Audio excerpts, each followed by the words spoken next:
E aí, meus nobres amigos do canal Central HQs, bem-vindos a mais um vídeo resenha aqui do canal. Eu me chamo Fernando e hoje nós vamos de quadrinhos nacionais. Separei 3 publicações para comentar com vocês. A primeira delas é o quadrinho documental Justiceiro Anos de Chumbo, de Douglas Freitas e Alberto Pessoa, publicação da Tábula Editora, material que tem um formato maior do que o americano. Gostei aqui da arte de capa. A quarta capa também já mostra, né, esse teor mais documental dessa obra. Ela que conta com capa cartonada.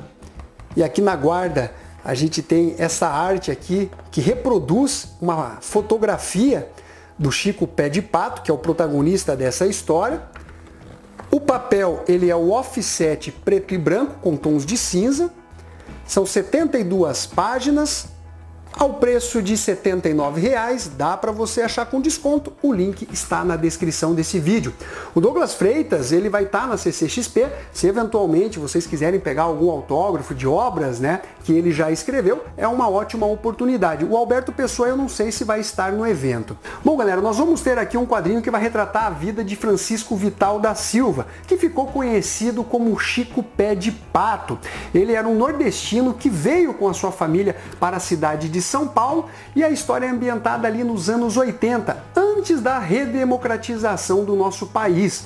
São Paulo padecia diante da violência, a polícia parecia não dar conta do tanto de crimes que ocorriam na cidade, até que Chico Pé de Pato, o protagonista dessa história, em busca de vingança por algo que aconteceu com a sua esposa e com a sua filha, resolve atuar como uma espécie de justiceiro, mas ao mesmo tempo como também um mercenário. Depois dessa violência que aconteceu com a família do Francisco, eles retornam para o Nordeste, mas diante daquela situação da sede de vingança, de que não foi feita justiça em relação a esses criminosos, o Francisco, contrariado, né, a família não queria que ele voltasse para São Paulo, resolve, né, ir para a capital paulista, onde ele vai resolver a fogo essa situação. Os 2 criminosos acabam sendo mortos e o Chico Pé de Pato ganha fama ali na sua região. As pessoas estão adorando essa atuação como justiceiro, afinal ele está limpando a cidade, ele só mata bandido. Até a polícia acaba encomendando, né, alguns crimes ali de assassinatos, né, para que o Chico Pé de Pato resolva toda essa situação. Até mesmo a polícia acaba encomendando algumas mortes com o Chico Pé de Pato. A sensação da população naquela região é que a paz retornou, os crimes diminuíram consideravelmente, até a mídia acaba cobrindo essa situação, né? Um justiceiro que mata e nada acontece com ele. Obviamente que a opinião popular conta muito nesse caso. Então nós vamos ter aqui, galera, uma história que vai mostrar esse momento da vida do Chico Pé de Pato e também da própria cidade de São Paulo, né? Onde a lei parecia ser muito frouxa, né? Cada um fazia o que bem queria, a polícia também não atuava de uma forma competente. Aqui a foto, né? Que eu até já mostrei para vocês em relação à arte que reproduz essa imagem. O Alberto Pessoa faz um bom trabalho artístico, olha só. Ele tem uma boa narrativa. Essa arte, inclusive, traz, né, um caráter bem documental para a obra. Uma arte final mais volumosa. Aqui o Chico, depois da tragédia que se abateu sobre a sua família, relacionada aos 2 criminosos. Aqui ele falando que vai retornar para São Paulo. Aqui você tem a morte, né, já espreitando a própria vida do Chico Pé de Pato. Em suma, galera, temos aqui uma HQ que consegue trazer de forma direta e objetiva, com um bom trabalho artístico, A vida de Francisco Vital da Silva, mais conhecido como Chico Pé de Pato. Até esse termo, né, Chico Pé de Pato, passou a ser uma referência, né, para mercenários ali na cidade de São Paulo. Então, que nota que eu dou para esta publicação, Justiceiro Anos de Chumbo? Eu dou a nota 7,5. Fica a dica para vocês. A próxima publicação é da editora Veneta, Filosofia do Mamilo, de Kael Vitorello. Uma publicação que veio nesse formato mais próximo de um livro, né? Uma edição com bom acabamento gráfico, capa cartonada com orelhinhas, papel offset preto e branco e tons de cinza, são 112 páginas, ao preço de R$ 54,90. Dá para você achar com desconto, o link está na descrição desse vídeo. Nós temos aqui mais uma publicação factual, mas que aqui trata-se de uma autobiografia do Kael Vitorello, mostrando toda a situação, principalmente burocrática, em relação à sua transição de gênero. O Kael Vitorello nasceu como mulher biológica, mas se identifica como transgênero não binário.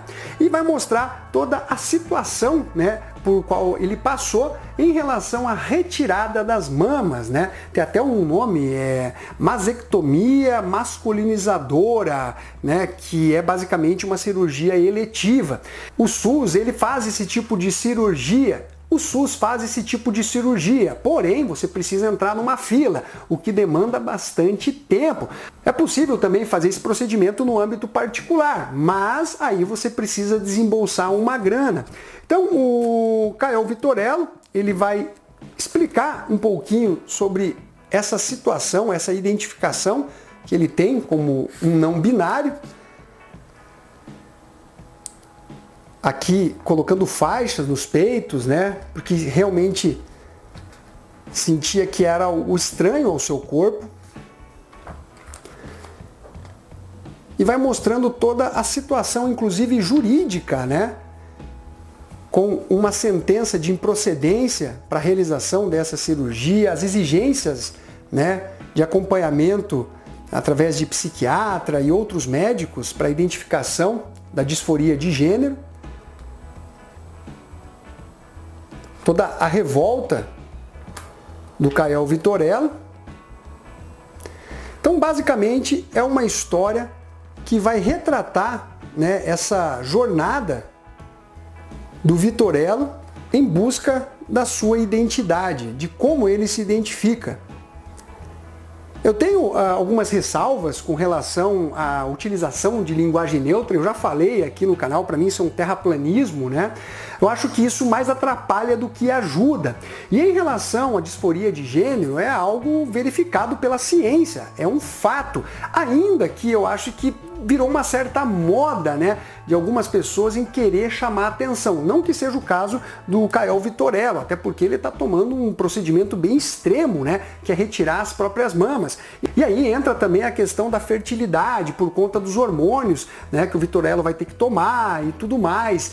E o lance, galera, é que ainda que nós tentamos criar uma empatia, é tudo realmente muito complexo, porque se o próprio Vitorello não sabe se ele é homem, se é mulher, ele se identifica como não binário, o que dirá isso para outras pessoas e aquelas que não têm, né, obviamente, acesso à informação? Em suma, nós temos aqui uma odisseia sobre a redesignação, né, sexual do Vitorello, uma história que vai mostrar algumas situações que realmente são bem absurdas, principalmente em relação às sentenças judiciais, quando há julgados já num determinado sentido. Existe lá toda a documentação, inclusive médica, que foi apresentada e parece que, né, não leram o processo. Por outro lado, eu tenho algumas ressalvas, como já mencionei, em relação à linguagem neutra, a um certo modismo, né, que as pessoas têm agora em se declarar bissexuais ou não binários, entre outras coisas, né? Enfim, nós temos aqui um trabalho interessante, que obviamente tem esse caráter polêmico, né? Mas que ajuda a entender um pouquinho a situação dos transexuais aqui no Brasil. Um outro trabalho que eu gostaria de indicar, que segue basicamente essa linha, mas com uma pegada mais metafórica, sombria, é quase que um quadrinho de terror, que eu achei sensacional, inclusive, entrou para a minha lista de melhores do ano, é Monstrans. Hormônios, algo assim, do Lino Arruda. Pô, que quadrinho foda! Realmente um quadrinho muito impactante, tá? E basicamente nós temos aqui então esta obra que eu dou a nota entre 7,5 e nota 8, tá? Quadrinho da editora Veneta. Para finalizar esse vídeo, mais uma publicação da editora Veneta com Bicho Selvagem da Magopool, ela que também estará no evento da Comic Con Experience. Saiu nesse formato livro, edição com bom acabamento gráfico, capa cartonada com orelhinhas, o papel é o Pollen Bold, são 120 páginas em preto e branco e tons de cinza, ao preço de R$ 59,90. Vou deixar o link na descrição desse vídeo. HQ vencedora do prêmio Pretas Potências, tá? Basicamente essa história ela se passa dentro de um condomínio de classe média, onde os moradores passam a ficar assustados por conta da suposta invasão de um bicho selvagem dentro desse condomínio. E os moradores têm opiniões diversas, até porque ninguém realmente viu esse bicho selvagem. Existem algumas situações que aconteceram dentro do condomínio que leva a crer que existe algo de estranho acontecendo.